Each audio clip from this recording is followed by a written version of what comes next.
मंगल मैं मंगल करन बीत राग विज्ञान। नमो ताहि जाते भई अरहंतादि महान। करि मंगल करियो महा ग्रंथ करन को काज। जाते मिले समाज सब पावे निज पद राज। नमो अरहंताणं नमो सिद्धाणं नमो आयर्याणं नमो उवज्रायाणं नमो लोये सहसाहुरम्। इस भव के सब दुख निके कारण मिथ्या भाव। ताकों इस भव के सब दुख नहीं याद रहा। इस भव तरु के मूल इस भव तरु का मूल एक जानहु मिथ्या भाव। ताकों कर निर्मूल अब करिए मोक्ष पाव। मोक्ष मार्ग प्रकाशक जी ग्रंथ व्यवहाराभासी मिथ्या दृष्टि का प्रकरण अपना चल रहा है और इसमें भी अपनी बात चल रही है। अब सम्यक चारित्र का अन्यथा रूप तो बात चल रही है कि प्रश्न आया कि एक बार फिर से ये बात चर्चा हो कि क्रिया किसे कहना, परिणाम और अभिप्राय। यहाँ क्रिया मतलब है शरीर की क्रिया को यहाँ क्रिया कह रहे हैं। और जो शुभ भाव है मोक्ष मार्ग में शुभ भाव पर ही आरोप आता है व्यवहार चारित्र का, है ना। तो शुभ भाव को कह रहे परिणाम और अभिप्राय। परिणाम में दोनों ही लेना, शुभ अशुभ दोनों ही परिणाम। और अभिप्राय मतलब श्रद्धा गुण की पर्याय। तीनों अलग अलग है, स्पष्ट है, ठीक है। तो अब अपना आगे विषय चल रहा था कि पहले बड़ी प्रतिज्ञा धारण करते हैं परंतु अंतरंग में विषय वासना मिटी नहीं है। जैसे तैसे प्रतिज्ञा पूरी करना चाहते हैं। ये इस टॉपिक पे अपनी बात हो गई। आगे कह रहे हैं यदि परिचय नहीं सहे जाते थे, विषय वासना नहीं छूटी थी, तो ऐसी प्रतिज्ञा किस लिए की। सुगम विषय छोड़कर पश्चात विषम विषयों का उपाय करना पड़े, ऐसा कार्य क्यों करे। वहां तो उल्टा राग भाव तीव्र होता है। मतलब कितना स्पष्ट और मनोवैज्ञानिक है। अथवा प्रतिज्ञा में दुख हो तब परिणाम लगाने के लिए कोई आलंबन विचारता है। जैसे उपवास करके फिर क्रीड़ा करता है, कितने ही पापी जुआ आदि को वचनों में लग जाते हैं या सोते रहना चाहते हैं। ऐसा जानते हैं कि किसी प्रकार काल पूरा करना, इसी प्रकार अन्य प्रतिज्ञा में जाना, ठीक है। अपना कहाँ तक विषय हुआ था और इससे आगे हो गया था, है ना।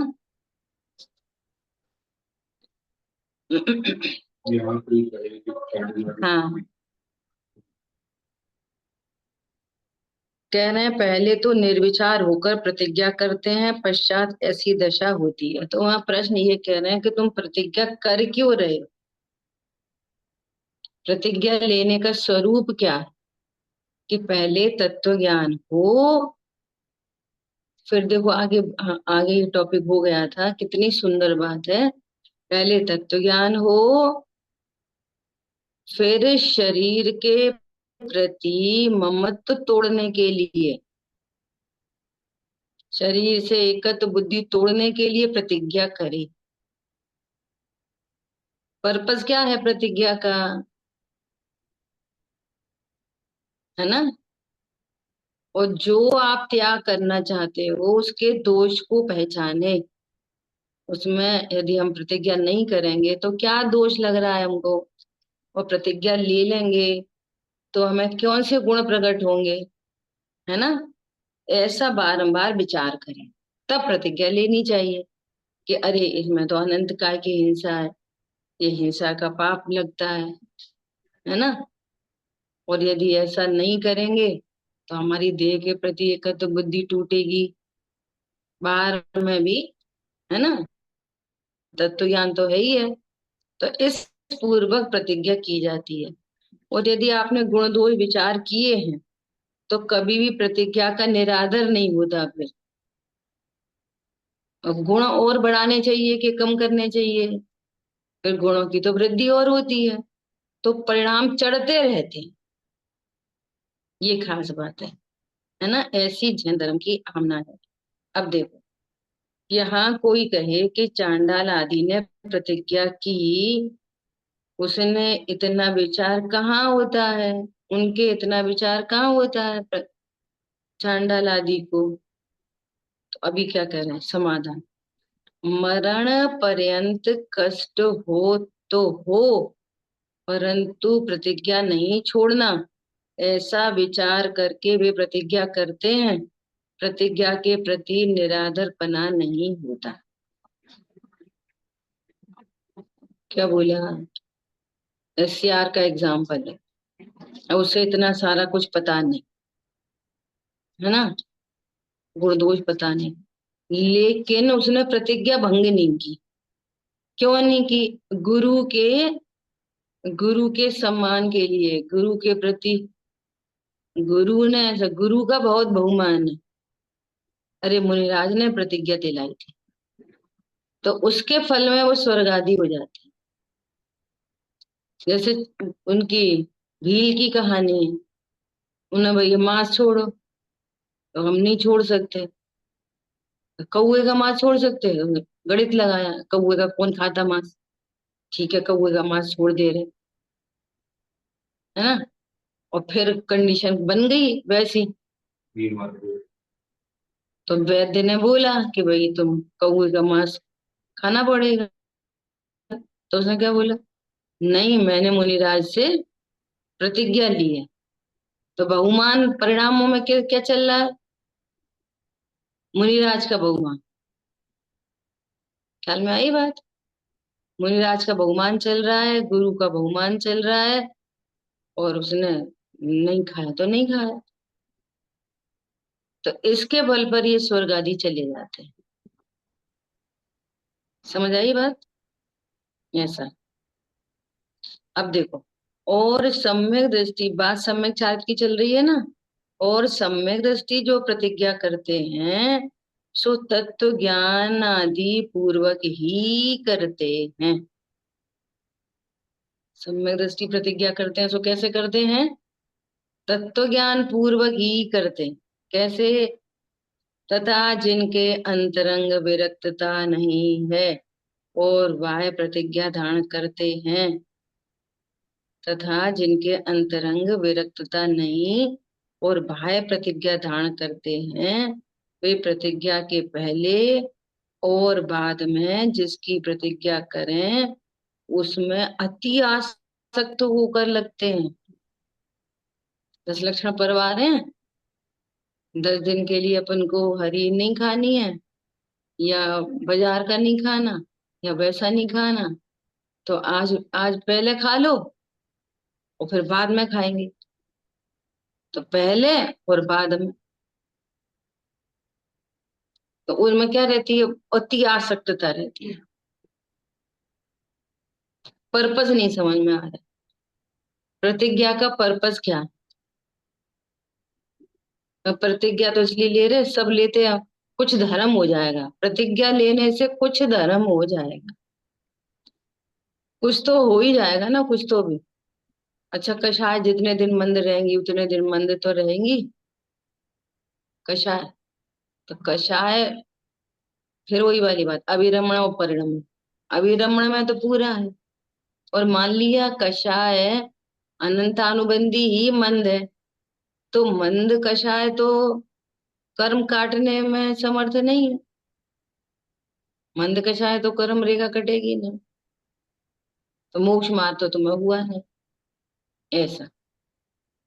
ठीक है। अब देखो कैसा एग्जाम्पल दे रहे हैं। जैसे उपवास के धारणे पारणे के भोजन में अति लोभी होकर गरिष्ठ आदि भोजन करते हैं, शीघ्रता बहुत करते हैं, और उपवास के दिनों में भी क्या करेंगे, वो नहीं खाते ना, तो फिर हम ये खाएंगे, तो फिर और गरिष्ठ भोजन करेंगे। समझ में आई बात? सादा सिंपल नहीं करेंगे, और गरिष्ठ भोजन करेंगे। जैसे एग्जाम्पल कैसे, जैसे जल रोक रखा था, जैसे मोरी में कपड़ा लगा दो और वो पानी रोक रखा था, तो कितने दिन रुका रहेगा?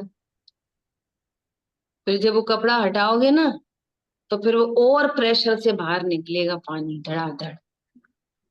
वह ऐसा है ये प्रतिज्ञा कैसी है?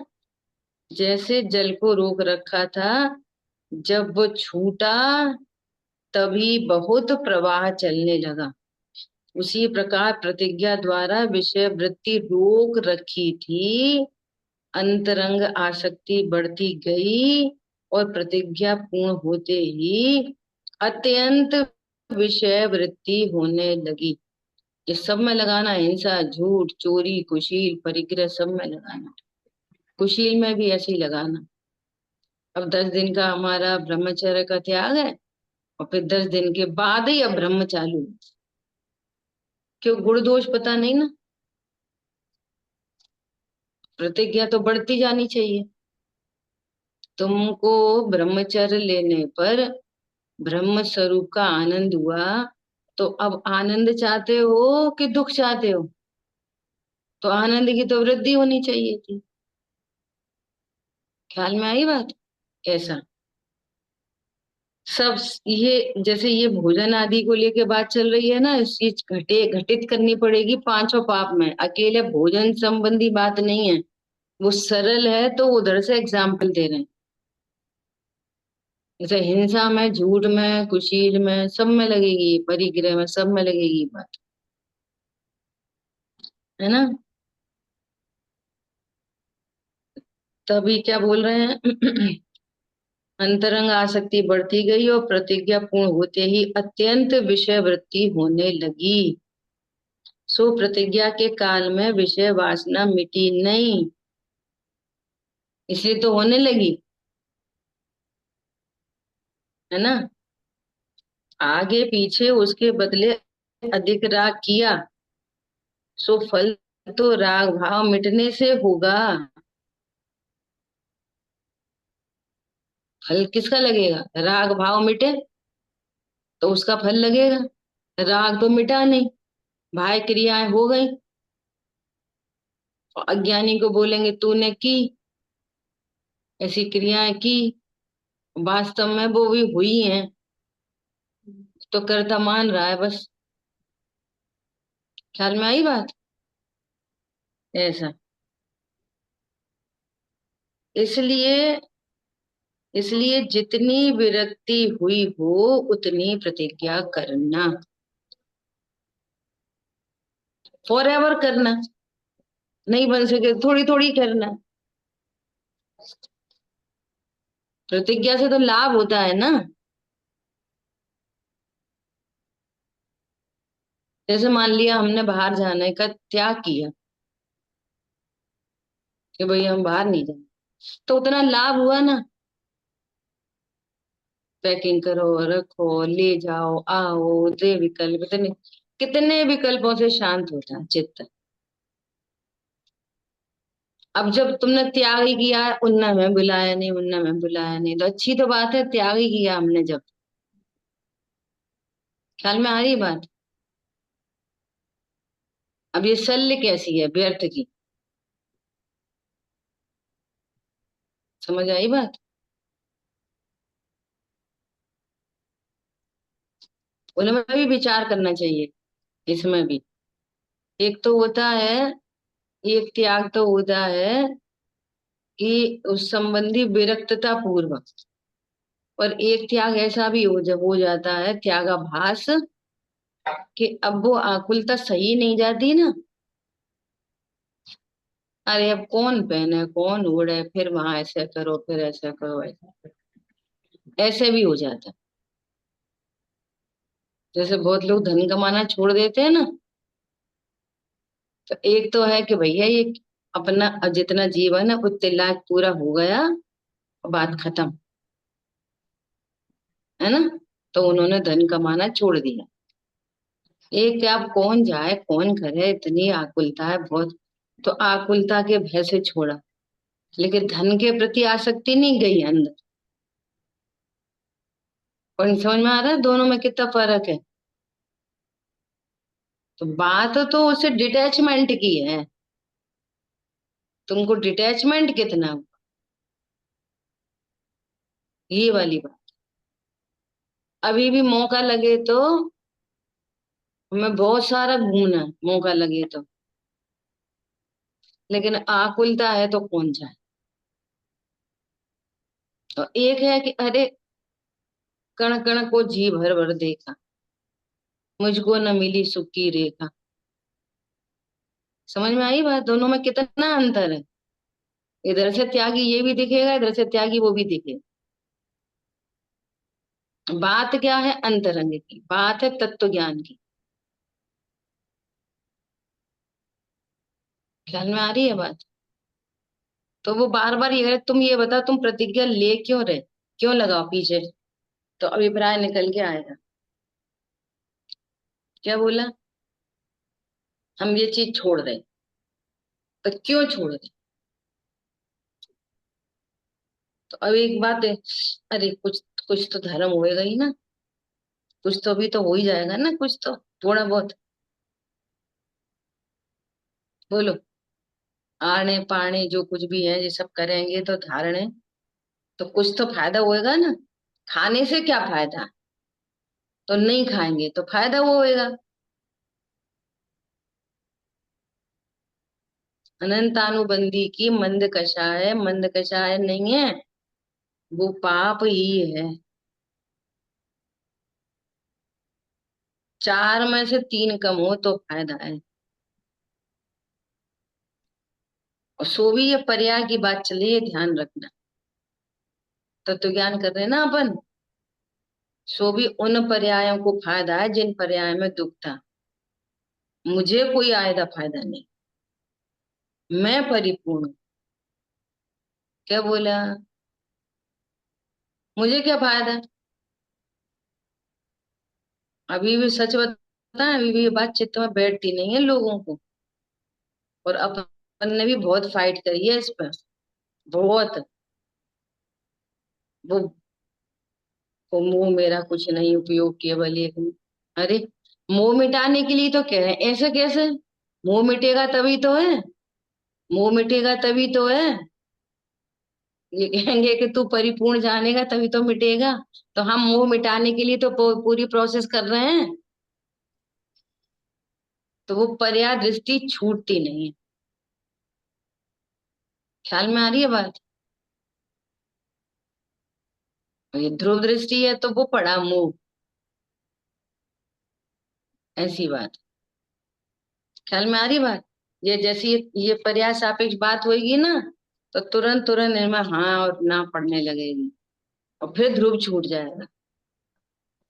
क्या बोला, फिर क्या होगा फिर। सही बात है, ऐसी करनी चाहिए, सही बात है, ऐसा नहीं करनी चाहिए, ऐसी करनी चाहिए। सही बात है, प्रतिज्ञा लो तो ऐसा विचार करके लो, तो तुरंत जंप कर देगा पर्याय में। ख्याल में आई बात। ऐसा पर्याय का ज्ञान होना दिक्कत नहीं है, पर्याय रूप अपने को मानना, पर्याय का कर्ता मानना, पर्याय से लाभ हानि जानना, ये दिक्कत है। ठीक है, पर्याय का ज्ञान सम्यक ज्ञान है, और पर्याय जितना मानना मिथ्या ज्ञान है। ख्याल में आई बात? पर्याय का ज्ञान सम्यक ज्ञान, और पर्याय जितना मानने सो अज्ञान, मिथ्या ज्ञान। ऐसा। और बड़ी प्रतिज्ञा करते हैं तो अपनी शक्ति देखकर करते हैं। नहीं, उससे पहले एक लाइन निकल गई क्या? इसलिए जितनी विरक्ति हुई हो उतनी प्रतिज्ञा करना। देखो इस साइन, ये जैन दर्शन है, ये खींचातानी का काम ही नहीं है बिल्कुल। और जल्दी हुआ ही बंदा। जितनी सदती जाने उतनी प्रतिज्ञा करे।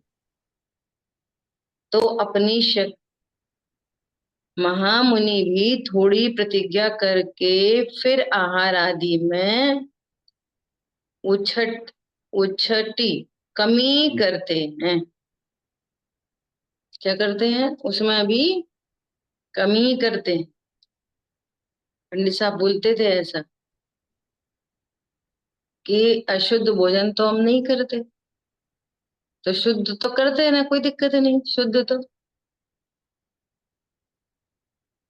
समझ में आई बात? शुद्ध में भी क्या होता चलेगा, वो भी क्रम से घटना। घटता चलेगा, घटता चलेगा, घटता चलेगा। ये अज्ञानी क्या करेगा? अशुद्ध नहीं करेगा, शुद्ध करेगा तो अहंकार आ जाएगा तुरंत, है ना। और फिर उसको घटाने का तो कोई मैटर नहीं। क्यों नहीं मैटर? अरे हम शुद्ध करते हैं, अब इसमें घटाने की क्या बात है? कोई मैटर ही नहीं है। ऐसा।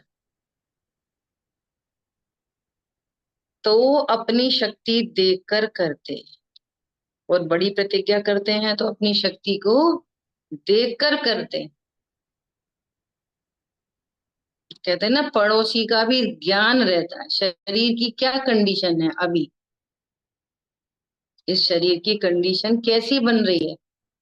सम्यक ज्ञान इतनी बड़ी चीज है कि सम्यक ज्ञान सब प्रकार का ज्ञान कराता है, हर प्रकार की नॉलेज बन जाती है।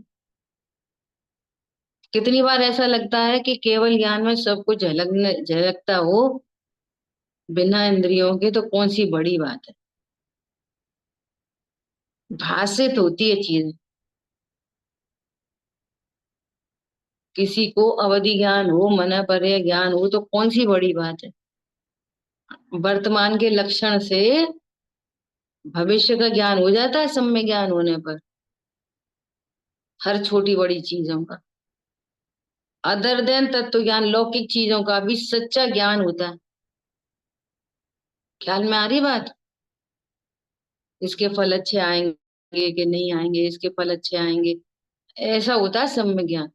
सम्यक ज्ञान ऐसा नहीं है सिर्फ ये स्वाध्याय संबंधी, बाहर की चीजों संबंधी ज्ञान सम्यक होता है। बहुत बड़ी चीज है सम्यक ज्ञान, है ना। इसलिए द्वादशांग में ऐसी कोई सी कला नहीं है जिस कला का उल्लेख नहीं आया हो। हर कला, हर चीज का ज्ञान है वहां पर द्वादशांग के अंदर। तुम्हारा ज्योतिषी, तुम्हारा गणित, ये पाक कला, तुम्हारा संगीत, औषधि विज्ञान, हर कुछ है, हर कुछ। ऐसा। अपनी शक्ति देखकर करते हैं, जिस प्रकार परिणाम चढ़ते रहें वैसा करते हैं, प्रमाद भी न हो। देखो कितना, कितनी गजब की बात है ये, चार बात। प्रमाद भी न हो और आकुलता भी न हो, दोनों बात है। प्र भैया हम तो नहीं प्रतिज्ञा बड़ी बड़ी लेते, तो प्रमाद का पोषण करें, और प्रतिज्ञा ले ले तो आकुलित हो, दोनों चीजें नहीं। जैसे आया ना, कीजिए शक्ति प्रमाण, है ना। और शक्ति को छिपाए भी नहीं। भैया हम हमें नहीं करना, मैं तो उनमें लिखा है कीजिए शक्ति, तो शक्ति को छिपाए, शक्ति को छिपाए भी नहीं, और शक्ति प्रमाण करे, जितना हो सकता है वो करे, और अशक्य की श्रद्धा धरे। ये और इम्पोर्टेंट बात, जो हम कर नहीं सक रहे तो पता लगना चाहिए कि अरे इसमें बहुत गुण है, और अभी हमारे परिणाम ऐसे चढ़ नहीं रहे, हम कर नहीं पा रहे, परंतु मार्ग तो यही है, अशक्य की श्रद्धा धरे। इससे क्या होता है, उससे क्या होता है, ऐसे ऐसे उठपटांग नहीं। ख्याल में आई बात? ऐसा पर्याय का निरंतर बोध और दृष्टि ज्ञायति, ये सम्यक ज्ञान, टोटल प्रमाण के द्रव्य, टोटल प्रमाण के द्रव्य की उत्पाद व्यय द्रव्य युक्तम सत, तो उत्पाद व्यय का बराबर ज्ञान और ध्रुव दृष्टि, ये है सम्यक ज्ञान प्रमाण। ठीक है। ऐसी प्रवृत्ति कार्यकारी जानना कि प्रमाद भी न हो और आकुलता भी उत्पन्न न हो, ऐसा। तथा जिसकी धर्म पर दृष्टि नहीं, वे कभी भी बड़ा धर्म आचरते हैं और कभी अधिक स्वच्छंद होकर प्रवर्तित हैं। देखो कभी तो बहुत बड़े धर्मात्मा हो गए, और कभी स्वच्छंद होकर प्रवर्तन। जैसे किसी धर्म पर में तो बहुत उपवास आदि करते हैं, और किसी पर में बारंबार भोजन आदि करते हैं। बोलो, अष्टमी चतुर्दशी का पर्व आया कोई पर्व आया, अब दिवाली आई, रक्षाबंधन आया, तो दिवाली पे खूब मिठाई खाओ, बार बार खाओ। रक्षाबंधन में, ख्याल में आ रही है बात? अरे दिवाली का पर्व भी कैसा पर्व है, वो मिक्स पर्व है दिवाली का पर्व, दुख का भी पर्व है वो। भगवान छूट गए, बोलो आप, भगवान चले गए, ये खुशी मनाने का पर्व है। तो खुशी क्यों है? अरे एक जीव अनंत काल के लिए मुक्त हो गया। जैसे माँ को उसका बच्चा विदेश चला जाता है, तो दुख तो होता है उसको, परंतु ये भी खुशी होती है, चलो भैया प्रमोट हो गया, हम अच्छा पैसा कमाएगा, अपनी लाइफ बना। दृष्टांत तो ऐसा ही है, फालतू लाइफ वाइफ नहीं बनती है ना। यूएस जाके रहने वालों की लाइफ कैसी बनती है? न मंदिर, न पूजा, न पाठ, न कुछ और न कुछ, वे दूर ही हो जाते। दुनिया कहती है इसको लाइफ बनाना। एक बहन ने मेरे को बोला क्या, कि बच्चों की क्या शब्द बोले उसने,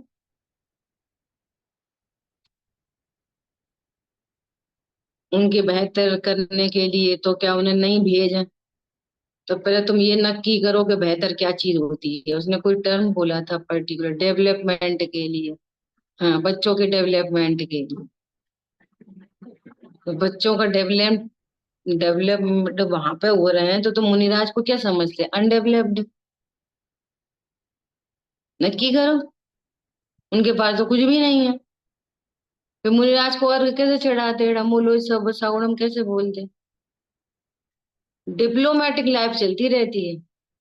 हमारी लाइफ के लिए सुखी होने के लिए तो धन जरूरी है, और मुनिराज को सुखी होने के लिए निर्धन जरूरी है। वे तो निर्ग्रंथ ही अच्छे हैं। तो तुम उनको नमस्कार, उनको सुखी कैसे मानते हो, ये बता।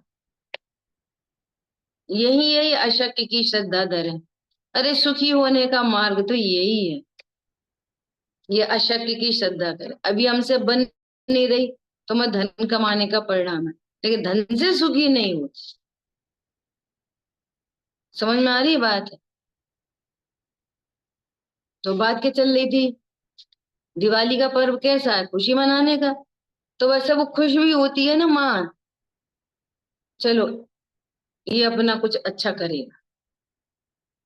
ऐसा पर्व है दिवाली का पर्व, भगवान की दिव्य धनी मिलती है हमको, तत्व ज्ञान मिलता, भगवान चले गए तो उस संबंधी दुख होता है ना। और एक जीव ने हमें सिद्ध करके बता दिया कि मुक्त हो सकते हैं, तो ये प्रसन्नता की बात है। और हम दिवाली को ऐसा सोचते ही नहीं, बस उनकी प्लेट उनकी प्लेट उनकी प्लेट, उनके खाना उनके खाना उनके खाना, इनके सुबह पूजा करे आए, लाडू चढ़ा के आ गए, हो गई, हमको बेचारी नहीं, शाम को घर में कर ली। अगर रूढ़ी में लगे हैं हम, अपने ज्ञान से कुछ विचार ही नहीं करते। वो लोग कैसा रोमांचकारी दिन है कि एक जीव अनंत काल के लिए फ्री, अब कभी संसार में नहीं आएंगे, सब कर्मों से मुक्त हो गए, शरीर से मुक्त हो गए अनंत काल के लिए। और ऐसा हम भी कर सकते हैं क्या? ऐसा तो हम भी कर सकते हैं। जो आज हमारा वर्तमान है वो उनसे बहुत अच्छा है। वे तो पहले शेर थे, हम तो मनुष्य गति में हैं अभी। हमारा वर्तमान तो उनके भूतकाल से बहुत अच्छा है, तो हम तो और भी अच्छा कर सकते हैं। ऐसा कॉन्फिडेंस बिल्ट हो, इसका अर्थ है दिवाली मनाना। ये सोच ही नहीं बनती कि गंभीरता से बैठ के विचार करें, हो अल्लाह हो अल्लाह हो अल्लाह होता है बस। ऐसी रक्षाबंधन का पर्व कैसा पर्व है? उतने मुनिराजों को याद करने का पर्व है, वो भी मिक्स मिक्स पर्व है। राग है ना जीव को, चौथे गुण स्थान में, पांचवें गुण स्थान में। तो मुनिराजों के प्रति कैसे, देखो कितने उपसर्ग हो गए, और फिर वो जय हो गए उपसर्ग। बाहर का उपसर्ग भी दूर हुआ, वो अंदर में तो पहले से ही उपसर्ग परीक्षा को जय करते थे। ख्याल में आई बात? तो बस उसी में गिफ्ट गिफ्ट में और वो लिफाफे में ही पूरा पर्व निकल जाता। विचार ही नहीं है। बोलो, उनने कितना लिफाफा दिया, उनने कितना लिफाफा दिया, हम तो उनको ये दे दिया, हमने उनको वो दे दिया। उसमें गणित लगता रहता, हमने ज्यादा का दे दिया, उनने कम का दिया, उनने कम दिया, उनने। कितनी छोटी बुद्धि है, संकीर्ण बुद्धि है एकदम। ऐसी नैरो माइंडेडनेस में ये तत्व ज्ञान प्रवेश नहीं करता। समझ में आ रही? देखो, किसी धर्म पर में तो बहुत उपवास आदि करते हैं, किसी पर में बारंबार भोजन आदि करते हैं। यदि धर्म बुद्धि हो तो यथा योग्य सर्व धर्म पर्वों में योग्य संयम आदि दान करे। धर्म बुद्धि हो, हमें तो कौतूहल बुद्धि है, खेल खूल की बुद्धि। समझ में आ रही बात?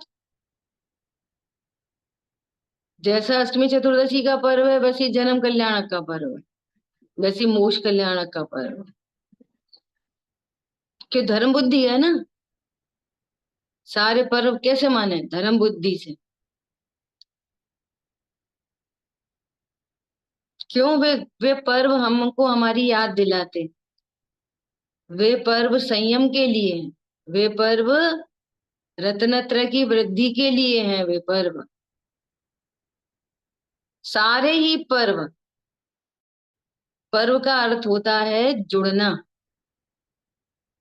पर्व का अर्थ क्या होता है? जैसे गन्ना होता है ना, गन्ना, तो इसकी एक और दूसरी बीच में एक गठान सी होती है ना, वो एक उसको दूसरी से जोड़ती है, उसको पर्व कहते हैं। तो किससे जुड़ना? स्थूलता से बात करो तो अपनी संस्कृति से जुड़ना, एकदम स्थूल, है ना। बच्चों को पूरा बताया जाए कि दिवाली पर्व क्या है ना, अष्टमी पर्व क्या है, चतुर्दशी क्या है, ये क्या पर्व है, रक्षाबंधन क्या पर्व है, तो अपनी संस्कृति का पता होना चाहिए। देवशास्त्र गुरु से जुड़ना, जुड़ना मतलब उनके स्वरूप को जानना भली प्रकार से, है ना, ये होता पर्व। अब देख लो इनमें से कौन सा पर्व मनाते, स्थूल के मंद, लगाओ। फिर ज्ञान का, ज्ञान का ज्ञायक से जुड़ना, फाइनली ये पर्व है। पर्व मतलब जुड़ना, किससे जुड़ना, ज्ञान ज्ञायक से जुड़े। जुड़े मतलब अपने ज्ञान में निर्णय करे, ये है पर्व, ऐसे मनाना पर्व। इन तीनों में से कुछ तो भी होए, संस्कृति से जुड़े, अपने जो हमारे, क्या कहना चाहिए, महापुरुष हैं, उनकी जीवन शैली से जुड़े, है ना, देवशास्त्र गुरु के स्वरूप को समझे व्यवस्थित, और फिर ज्ञान ज्ञायक से जुड़े, तो है पर्व मनाना।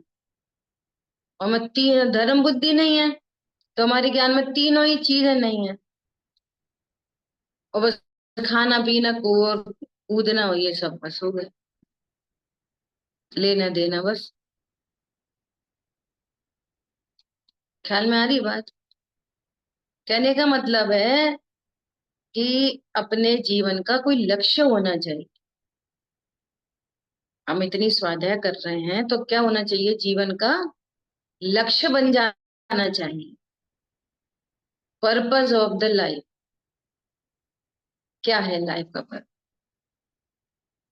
तब आप उसके अकॉर्डिंग एक्शन कर पाओगे। पर्पस नहीं तो एक्शन। आज चतुर्दशी और आज भोजन करना ही नहीं है, पूरे दिन भोजन नहीं करना, थोड़ा बहुत पानी लेना है, तो रोटी बनाने का एक्शन होएगा? होगा ही नहीं। चौके में क्यों जाएंगे? नहीं, हम इसलिए जाते हैं, हमें तो रोज रोटी बनाते ही हैं। और किन के लिए बना रहे, अरे हम तो बनाते हैं बस। ख्याल में आ रही है बात? पर्पस होना चाहिए। तब क्या कह रहे हैं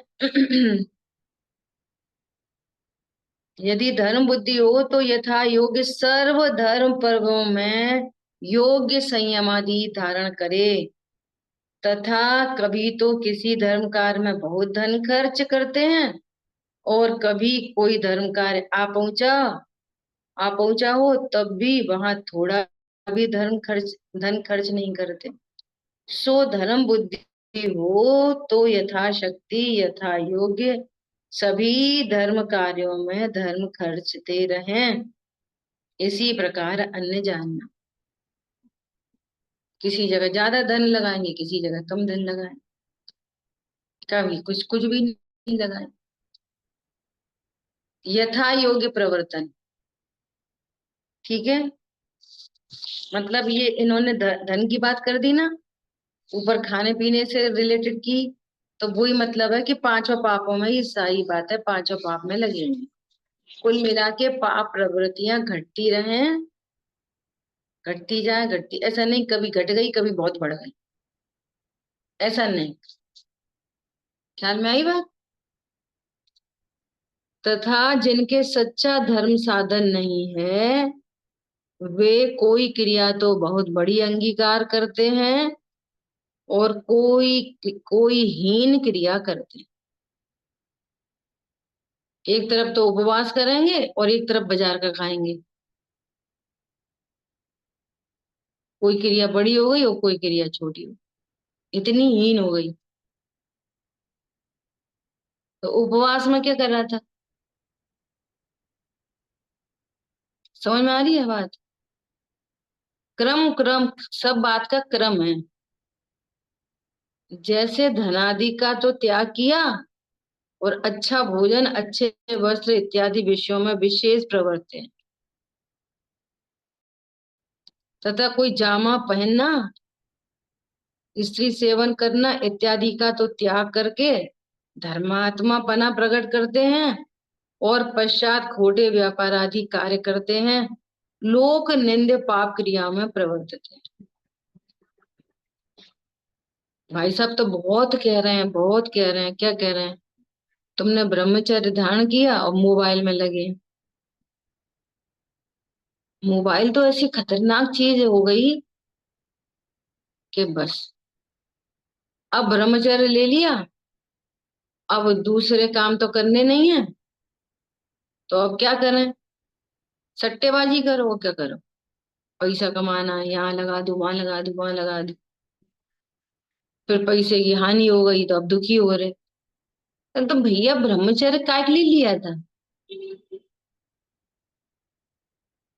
अब टाइम पास कैसे हुए? वो बहुत बोल रहे हैं क्या? ब्रह्मचर्य के टाइम पास के लिए स्वाध्याय मत करो। अब ब्रह्मचर्य ले लिया, अब कुछ करना है नहीं, गृह त्यागी भी हो गए, कुछ करना नहीं, अब क्या करें? टाइम पास करने के लिए स्वाध्याय करें। समझ में आ रही है बात? सही तो लग रही है टाइम पास कर। तेरे तू टाइम पास क्यों करता है भाई?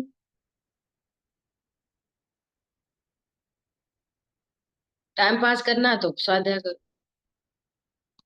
खोटे कार्य में लगते हैं। कितना सुव्यवस्थित मार्ग है, और जिनको तत्व ज्ञान नहीं है ऐसे उल्टे सीधे काम करके भी दुखी होते हैं। और दादा ने तो और बहुत गजब की बात लिखी है। दादा ने तो, मैंने पहले ही बोला था, जो उत्तम ब्रह्मचर्य का उनका प्रकरण है उसमें पढ़ो। उन्होंने बोले इतनी जल्दी गृह त्यागी मत हो। ब्रह्मचर्य प्रतिमा घर में ही पलती है, पंचम गुण स्थान वर्ती। और इस चक्कर में पूरी व्यवस्था खराब हो गई है। समझ में आ रही है बात? क्यों? पंचम गुण स्थान वर्ती हुआ, चौथा गुण स्थान वर्ती है, पंचम गुण स्थान वर्ती है, स्वयं अपने लिए शुद्ध भोजन करता है। तो इनके लिए कितना आसान है मुनिराजों को आहारचर्या कराना। अपने आप ही व्यवस्था बन गई। मुनिराज के निमित्त से भोजन बनाने की जरूरत ही नहीं पड़ी। हमारे घर में शुद्ध भोजन है और आप पड़गान कर लो। ख्याल में आई बात? पंचम गुण स्थान वर्ती गृहस्थ है, तो गृहस्थ में रह के वो सारा काम करे। धन नहीं कमाना तो मत कमाए, लेकिन अपना भोजन स्वयं बना। डिपेंडेंसी मत करे। समझ में आ रही है बात?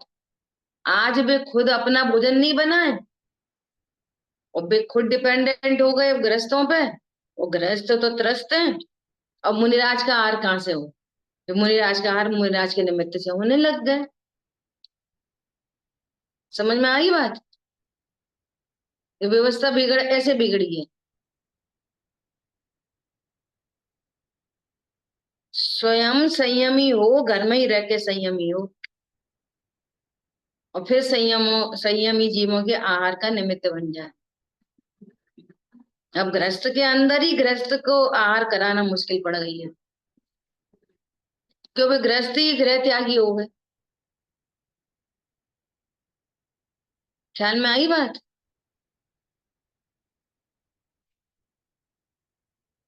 ये चीजें मैंने कल्पना दीदी के अंदर इतनी सुव्यवस्थित देखी हैं। वे किसी संस्था में जाती है ना, तो वे अपना भोजन कभी किसी से नहीं बनवाती, खुद करती हैं। एक बार मैंने ऐसा आग्रह किया उनसे कि मैंने कहा दीदी मुझे है ना, देखो आप समझना, आप साइकोलॉजी समझना जो मैं प्रकरण सुना रही हूँ आपको। मैंने कहा मेरा ऐसा मन है कि हम आपको अपने घर पे ही ठहराएं, अपने घर पे ही रखें। तब है ना ये जैन साहब वहाँ जॉब में थे ना, तो इनकी गुवाहाटी कभी कभी ना जाना होता था। तो मैंने कहा जब वो गुवाहाटी जाएंगे तो घर में कोई नहीं रहेगा, आप और हम बस। और आप समाज के लिए नहीं जाना, आपको घर में अपने साथ ही रहेंगे अपन। और है ना, क्या बोलते हैं, स्वाध्याय करेंगे, मुझे कृणान योग पढ़ना है, बस मैं मेरे लिए बुलाऊंगी आप, ऐसा करेंगे। और जो घर में ही स्वाध्याय करेंगे, और जो साधर्मी आएंगे ना, तो उनके साथ स्वाध्याय करेंगे। तो पता है उन्होंने क्या बोला,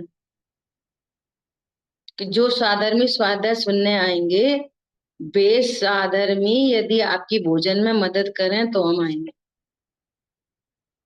समझ में आ रही बात? देखो, इधर आहार दान, इधर ज्ञान दान, इधर ज्ञान दान, इधर आधा आहार दान, परस्पर। बोले नहीं, हम ऐसे आपके ऊपर बोझ बन के नहीं आएंगे अकेले आप।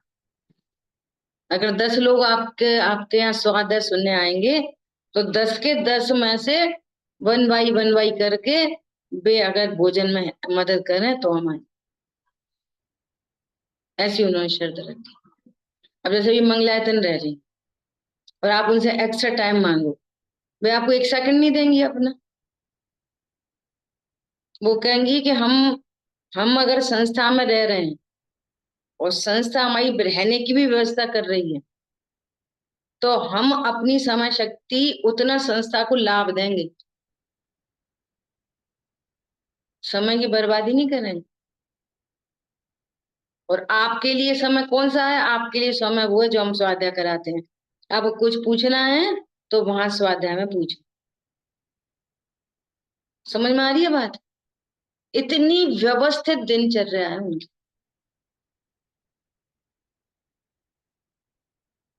और बिल्कुल सिंपल।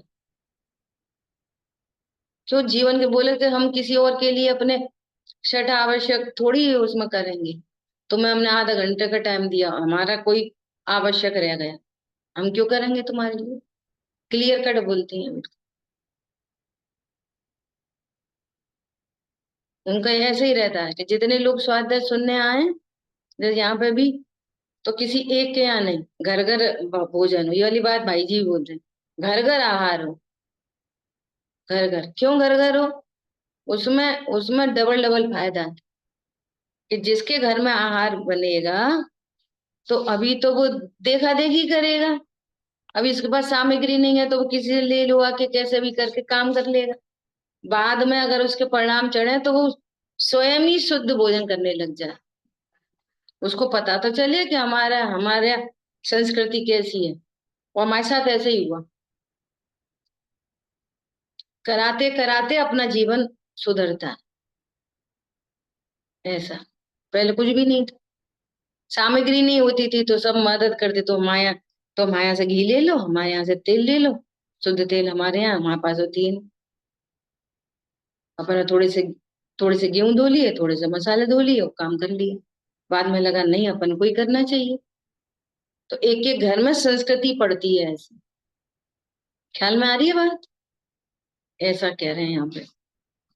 तो एक काम तो बड़ा कर लो, और एक काम छोटा कर लो।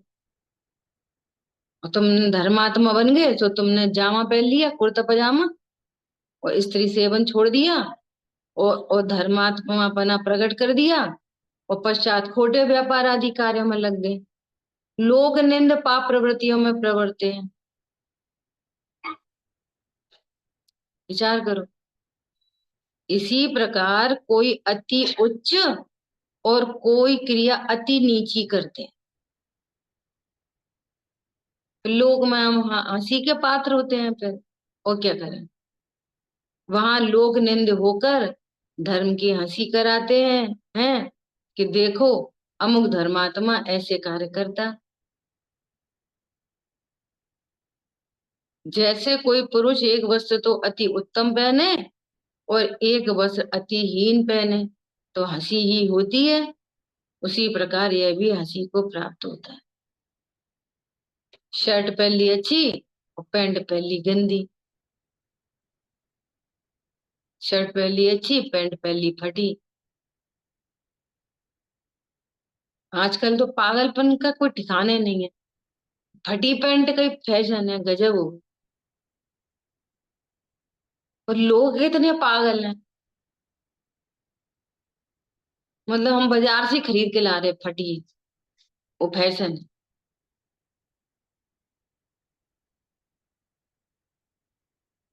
सच्चे धर्म की तो ये आमना है कि जितने अपने रागादि दूर हों, उनके अनुसार जिस पद में जो क्रिया संभव हो वो सब अंगीकार करें। देखो कितना व्यवस्थित है। जितने रागादि दूर हों उसके अनुसार जिस पद में हो। देखो शरीर की क्रिया का तो फल वैसे भी नहीं लगना। तुम शरीर की क्रिया तो तुम दिखावे के लिए कर ली। सफेद कपड़ा पहनने से पाप बनता है कि पुण्य बनता है? सफेद कपड़ा पहनने से बोलो। तो सफेद कपड़ा से तो कोई लेना देना नहीं है। तो सफेद कपड़ा पहन के उच्च काय को दिखाना तुमको? और श्रोता भी थोड़ी कम है। अब खुद ही महिमा आती है सफेद कपड़ा वालों की। सब एक आध जगह गए तो ऐसा हुआ। एक बार महावीर जी गए तो वहां बताया उन्होंने कि यहाँ पे शुद्ध भोजन के कुछ, यहाँ पे श्रावकों के लिए शुद्ध आहार बनता है तो आप वहां जा सकते हैं। तो हम वहां गए तो उन्होंने हम सब सबसे पहले क्या पूछा। अब साड़ी तो देख ली रंग बिरंगी। तो सबसे पहला प्रश्न उनका क्या था? आप प्रतिमाधारी हो? हम नहीं, प्रतिमाधारी तो नहीं। तो बोले अच्छा, तो फिर हम शुद्ध भोजन करते हैं। तो मना तो कर नहीं पाए वे। गए, देखा वहां पे, तो हमने भैया लौट चलो। बहुत मुश्किल है, बहुत ज्यादा। छन्ना कैसा है, कहाँ पड़ा है? जमीन में छुरी, चक्कू छुरी सब जमीन में ही पड़े हैं। उन्हीं से सब्जी सुधर रही है। छन्ना ऐसा पड़ा, ऐसी पड़ा है उधर। हम लोग तो इतने महाभाग्य पुण्यशाली जीव हैं कि मतलब ये समझ लो मोनोपोली है ये समझ लो। जो हम लोगों को पंडित साहब भाई जी इन लोगों से चीजें मिली, कहीं नहीं मिलेगी कहीं भी। जिस तरीके से हम लोगों को सीखने मिल रहा है। वे कहेंगे तो वे बोलेंगे तो वैसे यहाँ तो शुद्ध आहार बनता है। और वहां पर देखो तो कुछ हाइजीन तो मिलेगी नहीं बिल्कुल। जमीन में पड़े चक्कू, जमीन पर पड़ी छीलनी, और बस उठाई हो चालू। समझ में आ रही है बात? इसलिए यहाँ पर क्या कह रहे हैं? जितने रागादि दूर हो उसके अनुसार और जिस पद में जो धर्म क्रिया संभव हो वो सब अंगीकार करें। ये बुद्धि दीदी यही बोलती हैं कि तुमने बाहर में देखा देखी परिग्रह का त्याग किया तो तुम हिंसा, झूठ, कुशील, चोरी, जितने परसेंटाइल में एक पाप छूटता है उतने परसेंटाइल में पूरे छूटते हैं। पांच के पांच। एक की बात नहीं होती है, पूरे पांच उतने परसेंट। अणुव्रति हुए, अणुव्रति तो पूरे पांच पाप की चर्चा है अणुव्रत में। एक एक की एक पाप की चर्चा नहीं है। और फिर उनके अतिचारों की चर्चा। हर हर अणुव्रत में उनमें अतिचार लगते हैं तो उनमें अतिचार की चर्चा, अनाचार की चर्चा। पूरे पांच के भीतर है, किसी एक की चर्चा नहीं है कि तुमने एक पाप छोड़ दिया और दूसरे पाप कर रहे हैं। ये बैलेंस समझ में नहीं आ रहा। अब जैसे भाई जी बोल रहे हैं, ऐसा बोल रहे हैं कि तुम एलोपैथी का त्याग पहले करो। इधर एलोपैथी खा रहे, उधर धनिया पत्ती छोड़ दी। ये अक्रम है ये। पहले मांसाहार छोड़ोगे कि पहले शाकाहार छोड़ोगे?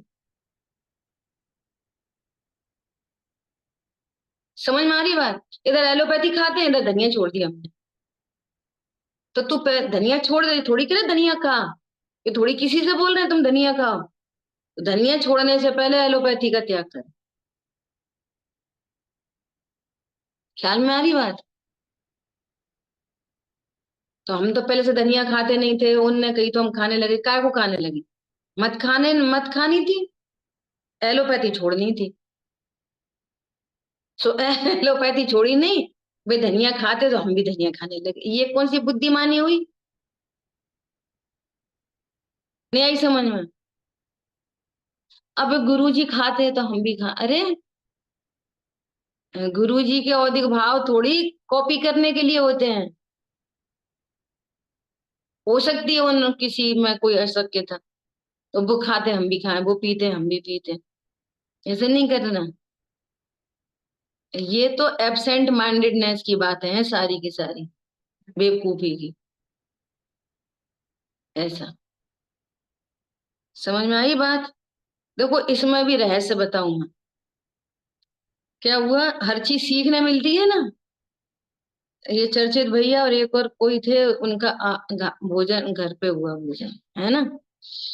तो मैंने कहा ये लोग धनिया पत्ती लेते हैं, तो मैंने दाल में भी डाल दी, सब्जी में भी डाल दी। फिर उनने बाद में बताया, देखो दाल में क्यों डली धनिया पत्ती?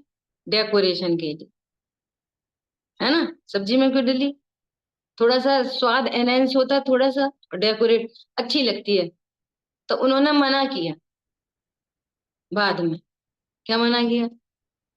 वे लोग लेते हैं धनिया की चटनी अकेली, काय के लिए? औषधि के रूप में, न कि विषय कषाय के पोषण के लिए। समझ में आ रही बात? कुछ फर्क पड़ा इस बात में? आप माइन्यूटली चेक करोगे तो फर्क पड़े। धनिया क्यों लेंगे धनिया? आप कुछ मत डालो धनिया में, अकेला धनिया नमक दे दोगे तो वो उसको औषधि के रूप में। आप खट्टा मिर्ची विर्ची कुछ मत डालो, कोई नो प्रॉब्लम। स्वाद के लिए धनिया नहीं खाते। समझ में आ रही है बात? काय के लिए खाते हैं? औषधि के लिए। क्यों? एलोपैथी नहीं लेनी पड़े। एलोपैथी का त्याग है। धनिया भी छोड़ दो, एलोपैथी भी छोड़ दो, धनिया भी छोड़ दो, कोई प्रॉब्लम नहीं। ऐसे अश्वगंधा वगैरह है ना, ये सब अश्वगंधा वगैरह ये सब क्या है? ये सब कोई जड़ है, कोई पत्ती है? ऐसी चीजें ही तो है वो। कोई पेड़ की वो छाल है। सब सारे तो प्रोडक्ट ऐसे ही वाले हैं ना, ये सब चीजें। तो वो सब सुखा के लेते हैं, सूख के लेते हैं। पंडित साहब से एक बार ऐसे चर्च किसी ने एक त्यागी व्रती को बोला था, क्या होती है ना, गेहूं के क्या बोलते हैं, गेहूं के ज्वारे निकलते हैं, क्या बोलते हैं? Wheat grass. वीट ग्रास के लिए बोला। मैंने प्रश्न उठाया, मैंने कहा कि वीट ग्रास तो फिर ऐसी ही है, धनिया वनिया ऐसी पत्ती ही हो गई वो। तो पंडित साहब से चर्चा हुई थी, तो पंडित साहब बोले कि ऐसी जो है ना ये अश्वगंधा वगैरह ये सब चीजें क्या है, हम भी लेते हैं। ख्याल में आ रही बात? तो इतनी ये बात, एलोपैथी का संपूर्ण त्याग है। तो उसके उस मांसाहार से बचने के लिए, अधिक हिंसा से बचने के लिए अणुव्रतियों को, अभी वहां हिंसा मौजूद है, तो अणु हिंसा मौजूद है, अणुव्रति हुए ना। ये इतना साइकोलॉजिकल है ये। क्या बोल रहे हैं कि जिस पद में जितने राग आदि घटे उतनी प्रतिज्ञा करे। हमारा एलोपैथी का सर्वथा त्याग है। अच्छा किसी का सर्वथा नहीं हो, किसी को पहले से चल रही हो कोई मेडिसिन, जैसे थायराइड वगैरह है ना, तो अब वो तो कंटिन्यू करनी है मान लिया, तो उस एक को रखे, बाकी का त्याग करे। हम बाकी नहीं लेंगे, वो भी त्याग के भीतर ही आएगी। समझ में आ रही है बात? एलोपैथी में बहुत सारी हिंसक है, बहुत सारी नहीं है हिंसक उतनी। ये सब चीजों को आपको विवेक लगाना पड़ेगा। ऐसा तब किसी चीज को रखे और किसी का त्याग करे। ऊट पटांग नहीं लेनी प्रतिज्ञा। फिर आप प्रतिज्ञा छोड़ने की बात करेंगे आगे कि छोड़ देते हैं ऐसा सर। शेष चर्चा बना लेना है। जिनवाणी के ज्ञान से सूझे लोकालो, सोवाणी मस्तक नाम सदा धीत हूँ जो। बोलिए द्वाशांग मई जिनवाणी माता की जय। जय जय जिनेन्द्र, जय जय जय जिनेन्द्र, जय जिनेन्द्र।